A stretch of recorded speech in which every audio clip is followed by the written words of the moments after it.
Hello বন্ধুরা, এখন কথা বলবো লিওনেল মেসিকে নিয়ে। পায়ে চোট পেয়েছে মেসি, যার জন্য দেশের হয়ে 2টি ম্যাচ খেলতে পারবে না আর্জেন্টিনার অধিনায়ক। ইন্টার মায়ামির হয়ে একটি ম্যাচ খেলার সময় তার পায়ে চোট পায়।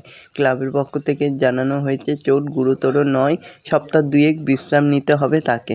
তো বন্ধুরা, এরকমই সব ফুটবলের খবর জানতে হলে আমার চ্যানেলটিকে অতি শীঘ্রই লাইক, কমেন্ট, সাবস্ক্রাইব করতে ভুলো না ও বন্ধুদের মধ্যে প্রচুর পরিমাণে শেয়ার করে দাও, যাতে আমার 4000 ঘন্টা ওয়াচ টাইম পূর্ণ হয়ে যায়। তো বন্ধুরা, লিওনেল মেসির পায়ের চোটের কারণে 2টি ম্যাচ খেলতে পারবে না, ইতিমধ্যেই জানিয়ে দিয়েছে ক্লাব কর্তৃপক্ষ। তো দেখা যাক কি হয়।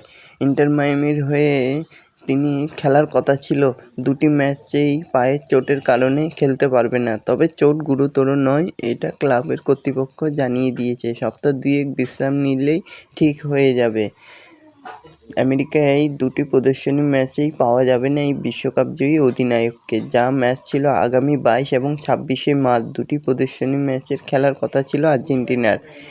এল সালভাদোর এবং কোস্টারিকার বিরুদ্ধে খেলার কথা রয়েছে এই 3বারের বিশ্ব চ্যাম্পিয়নদের। এই 2টি ম্যাচেই হয়তো দেশের হয়ে দেখতে পাওয়া যাবে না মেসিকে, তার পায়ের চোটের কারণে। তবে চোট গুরুতর নয়, খুব তাড়াতাড়ি সুস্থ হয়ে উঠবে, আর আমরা নতুন করে মেসির খেলা দেখতে পাবো।